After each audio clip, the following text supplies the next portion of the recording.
வணக்கம். குருவருளும் திருவருளும் அனைவருக்கும் கிடைக்கட்டும். இன்று நாம் பார்க்க இருக்கும் பதிவு திருமணம் சார்ந்த ஒரு ஆய்வை பார்க்க இருக்கின்றோம்.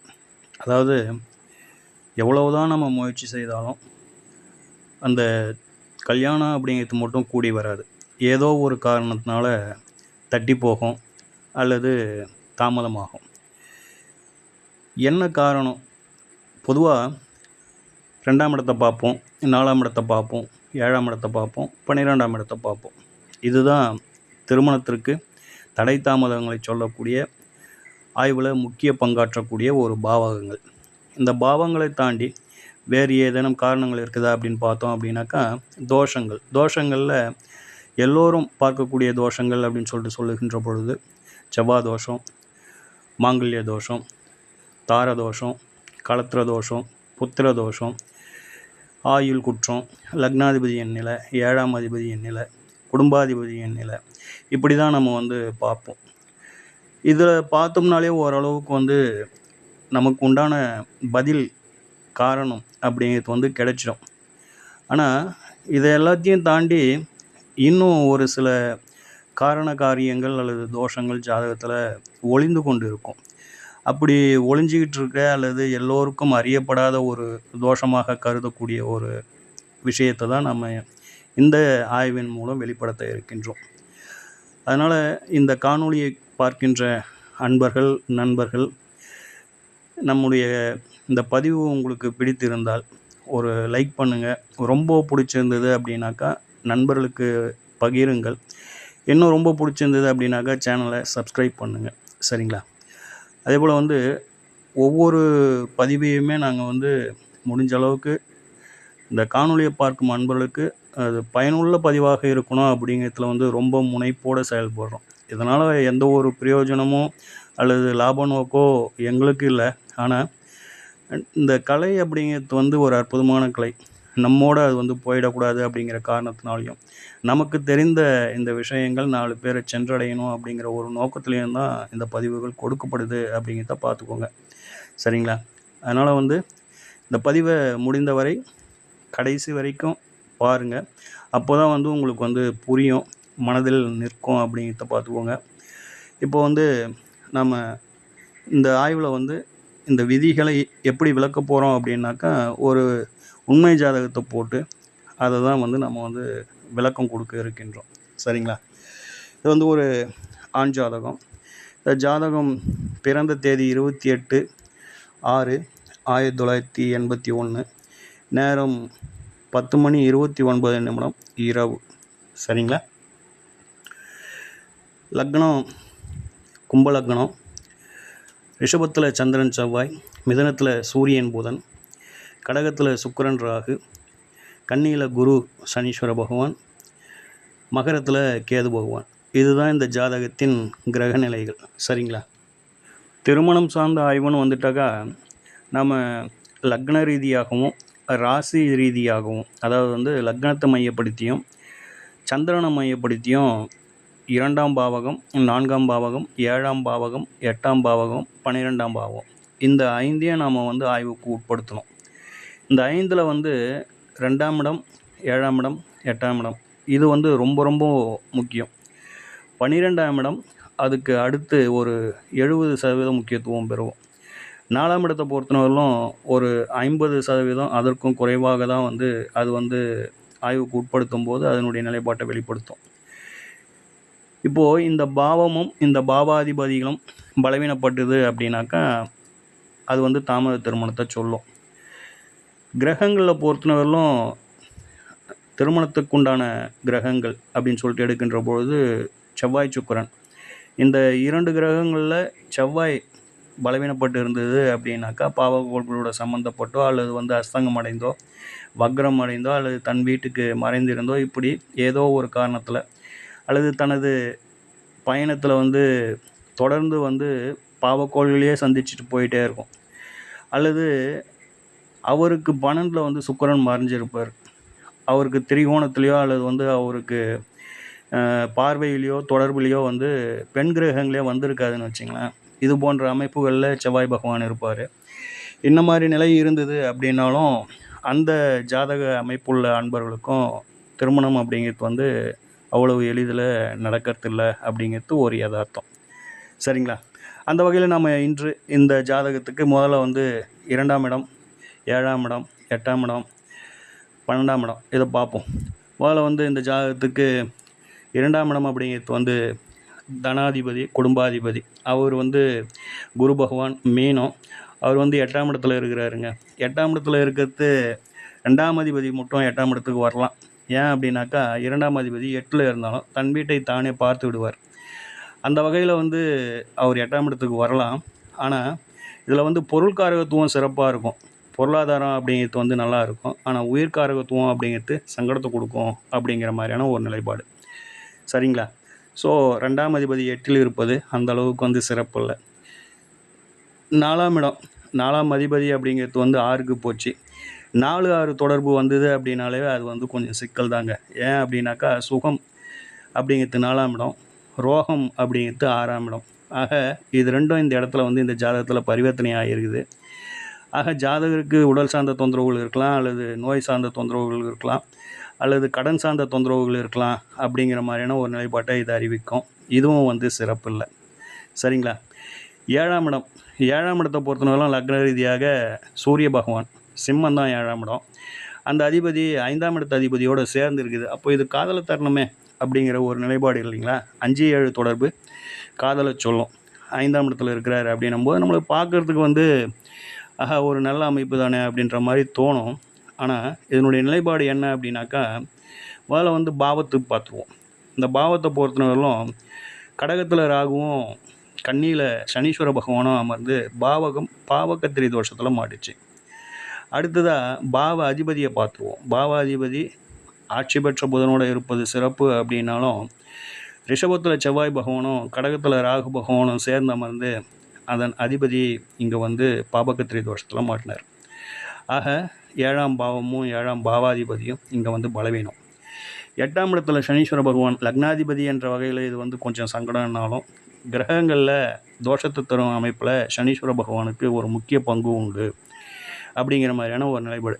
அது ஆண் ஜாதகமாக இருந்தாலும் பெண் ஜாதகமாக இருந்தாலும் 8ஆம் இடத்துல பிரிவினை கிரகங்கள் என்று சொல்லக்கூடிய சூரியன், சனீஸ்வர பகவான், ராகு பகவான், இந்த மூவரில் யார் இருந்தாலும் அது வந்து சங்கடத்தை கொடுக்கும் அப்படிங்கிற மாதிரியான ஒரு அமைப்பு. இதுவே பெண் ஜாதகமாக இருந்தால் மாங்கல்ய தோஷம் என்ற அமைப்புக்குள்ளே வந்துடும். இந்த மாங்கல்ய தோஷம் அப்படிங்கிறது அதனுடைய நிலைப்பாடு என்ன செய்யுது அப்படின்னாக்கா தம்பதிகளை வந்து அது வந்து பிரித்து விடுற வேலையை செய்யுது. அது நிரந்தர பிரிவாக இருக்கலாம் அல்லது தற்காலிக பிரிவாக இருக்கலாம் அப்படிங்கிற மாதிரியான ஒரு நிலைப்பாடு. ஸோ 8ஆம் இடத்துல சனீஸ்வர பகவான் அப்படின்னும் போது லக்னாதிபதி என்ற வகையில் இருந்தாலும் அவர் ஒரு பாவக்கோள் அப்படின்ற நிலையிலும் பிரிவினை கிரகம் அப்படிங்கிற நிலையிலும் 8ஆம் இடத்துல இருப்பது சிறப்பல்ல அப்படிங்கிற ஒரு நிலைப்பாட்டை அது வந்து அறிவிக்குது. சரிங்களா? இது லக்ன ரீதியாக இந்த அமைப்பு. இப்போது ராசி ரீதியாக எடுத்துக்கிட்டோம் அப்படின்னாக்கா 2ஆம் இடம் குடும்பஸ்தானம் அது வந்து ஆட்சியாக இருக்குது, புத பகவான் ஆட்சியாக இருக்குது அப்படின்னாலும் அந்த பாவம் பாவாதிபதி இரண்டும் பாபகத்திரி தோஷத்தில் அமைஞ்சுதுங்க. சரிங்களா?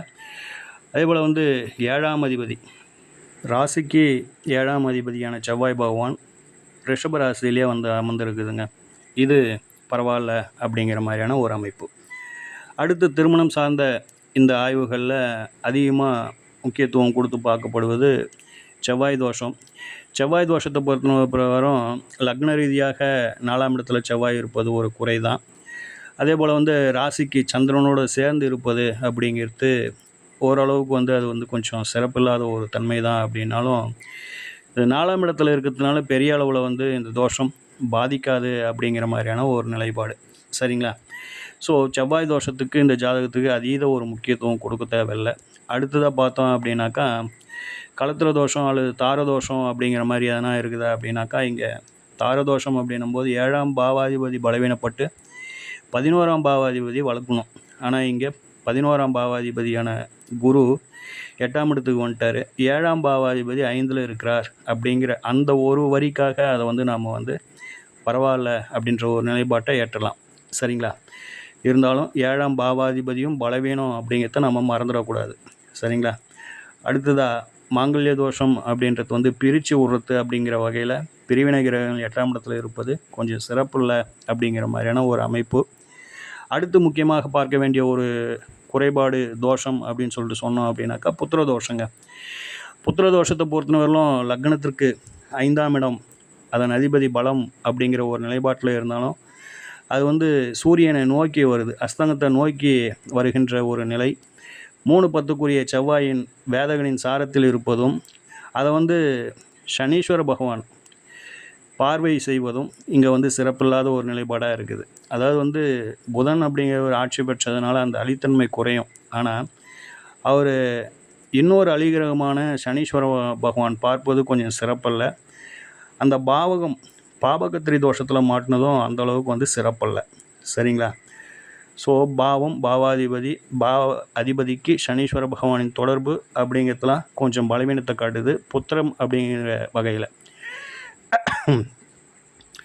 அடுத்ததாக காரக கிரகத்தை பார்த்துடணும். காரக கிரகம் குரு பகவான் அப்படிங்கிறவர் 8ஆம் இடத்துல யுத்தத்தில் ஈடுபட்டு இருக்கின்றார் அப்படிங்கிறத நாம் வந்து மறந்துடக்கூடாது.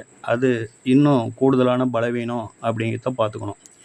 லக்னத்துக்கு 8ஆம் இடத்துல இருப்பதே குற்றம், கூடுதலாக அவர் யுத்தத்தில் மாட்டி பலவீனமாகிறார் அப்படிங்கிறது மேலும் அது வந்து குற்றம் அப்படிங்கிறத பார்த்துக்கோங்க.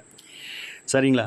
இப்போது லக்ன பிரகாரம் இது வந்து புத்திர தோஷம் அப்படிங்கிற மாதிரியான ஒரு அமைப்பு கொடுக்குது. சரி, ராசிக்கு அப்படின்னு சொல்லிட்டு பார்த்தோம்னா ராசிக்கு 5ல் சனீஸ்வர பகவான் அது வந்து தாமதத்தை கொடுக்கும். குருசனி சேர்க்கை 5ஆம் இடத்துலையோ அல்லது குருசனி சேர்க்கை நார்மலாக எந்த இடத்துல இருந்தாலும் அவங்களுக்கு வந்து புத்திரம் சார்ந்த வகையில் ஒரு தொந்தரவு இருக்கும் அப்படிங்கிறத வந்து நாம் வந்து மறந்துடக்கூடாது. சரிங்களா? இந்த ராசிக்கு 5ஆம் அதிபதி யாருன்னு பார்த்தோம்னா அதே புத பகவான் தாங்க. சரிங்களா? அவர் பாவகத்திரி தோஷத்தில் இருக்கிறார் அப்படிங்கிற ஒரு நிலைப்பாட்டை இது இந்த ஜாதகம் அறிவிக்குது. ஸோ புத்திரம் சார்ந்த வகையில் இவருக்கு வந்து அப்படி ஒன்றும் திருப்திகரமான ஒரு நிலைப்பாட்டை இந்த ஜாதகம் அறிவிக்கலை. அதனால் வந்து இவருக்கு வந்து தாமதமாக கிடைக்கலாம் அப்படிங்கிற மாதிரியான ஒரு நிலைப்பாடு. சரிங்களா? இது வந்து மேலோட்டமான ஒரு நம்ம வந்து தோஷங்கள் அளவீடு செய்வது, ஜாதகங்களை வந்து திருமண பொருத்தத்துக்கு எப்படி பார்க்குறோம், திருமணம் ஏன் தாமதமாகுது அப்படிங்கிறதுக்கு கிரகங்களை கொண்டு அப்படி ஜாதக ரீதியாக மேலோட்டமாக அப்படி பாவங்கள் கிரகநிலைகள் இதை வந்து ஆய்வு செய்து நம்ம எடுக்கக்கூடிய பலன்கள். இதுக்கடுத்து முக்கியமான ஒரு தோஷம் இந்த ஜாதகத்தில் இருக்குது அப்படின்னு சொல்லியிருந்தோம். அது என்ன தோஷம் அப்படின்னாக்கா குடும்ப தோஷம், குலநாச தோஷம் அப்படிங்கிறது ஒரு தோஷங்க. இந்த தோஷத்தை ஏற்படுத்தக்கூடிய கிரகங்கள் அப்படின்னு சொல்லிட்டு பார்த்தோம்னா குருவும் சனியும். இது ஒரு ஜாதகத்தில் மீனம், மேஷம், கன்னி, மகரம் இந்த 4 இடங்களில் இந்த கிரகங்களின் தொடர்பு ஏற்பட்டுச்சு அப்படின்னாக்கா அது வந்து குடும்ப தோஷம் மற்றும் குடும்ப நாச தோஷம் அப்படிங்கிற ஒரு நிலைப்பாட்டை எட்டிடும். இந்த நிலையில் இருக்கின்ற அன்பர்களுக்கு வந்து அவ்வளோ சீக்கிரத்தில் வந்து குடும்பம் அப்படிங்கிறது வந்து அமையறதில்லை. காலகாலத்தில் திருமணம் செய்து காலகாலத்தில் குழந்தைகளை பெற்று காலகாலத்தில் அவங்களுக்கு செய்ய வேண்டிய விஷயங்களை இவங்க செய்து பார்க்கும் அமைப்பு இவங்களுக்கு இருக்கிறதில்ல. குடும்பத்தில் வந்து நிம்மதி இருக்கிறதில்ல, குடும்ப ஒற்றுமை இருப்பதில்லை அப்படிங்கிற மாதிரியான ஒரு கெட்ட தோஷம் அப்படின்னு சொல்லிட்டு சொன்னோம்னா இந்த தோஷம் முதன்மையான ஒரு கெட்ட தோஷத்தை ஏற்படுத்துகின்றது அப்படிங்கிறது தான் இதனுடைய உண்மையான நிலைப்பாடு. அந்த வகையில் இந்த ஜாதகத்தில் கன்னி ராசியில் குரு பகவானும் சனீஸ்வர பகவானும் இணைந்து அவர்கள் இருவரும் யுத்தத்தில் ஈடுபட்டு மேலும் தங்களுக்குள்ளே பலத்தை இழக்கிறாங்க அப்படிங்கிற மாதிரியான ஒரு நிலைப்பாடு.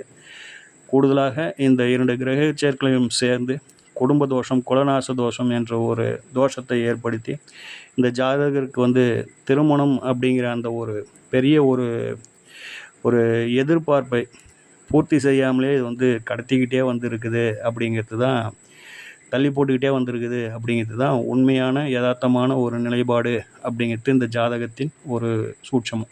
சரிங்களா?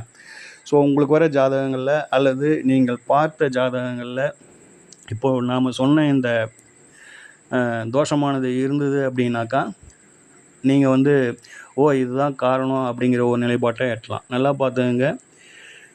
மீனம், மேஷம், கன்னி, மகரம் இந்த 4 இடங்களில் இந்த குரு பகவானும் சனீஸ்வர பகவானின் தொடர்பு, அதாவது வந்து அது எப்படி வேணாலும் இருக்கலாம்.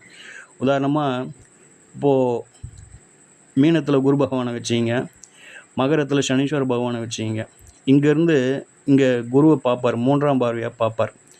அப்படி இப்போது இங்கே கன்னியில் குருவை வச்சுடுங்க, மீனத்தில் சனீஸ்வர பகவான் வச்சுங்க. இது ரெண்டும் சமசப்தமாக பார்வையில் பார்க்கும்.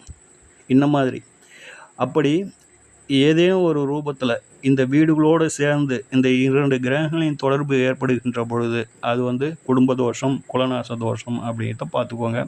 அது அவ்வளவு சீக்கிரத்தில் ஜாதகர்களுக்கு உரிய காலத்தில் அவங்களுக்கு ஏற்பட வேண்டிய அந்த திருமண பந்தம், குழந்தை பிறப்பு அப்படிங்கிற உயிர்காரகத்துவங்களை அது சிறப்பாக கொடுக்கறதில்ல.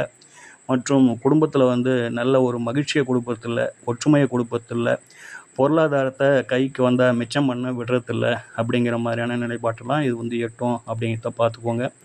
ஸோ இந்த விதியை ஏற்கனவே நம்ம சொன்ன மாதிரி தான் உங்களுக்கு வர ஜாதகங்களில் அப்ளை பண்ணி பாருங்கள். அல்லது திருமணம் ஆகாமல் இருக்கிறவங்க அல்லது திருமணம் தள்ளிக்கிட்டே போயிட்டு இருக்கிறவங்க ஜாதகங்களில் இந்த விதி இருக்குதா அப்படின்னு செக் பண்ணி பாருங்கள். செக் பண்ணி பார்த்துட்டு உங்களுடைய கருத்துக்களை மறக்காமல் கமெண்ட் பாக்ஸில் பதிவேற்றம் செய்யுங்கள்.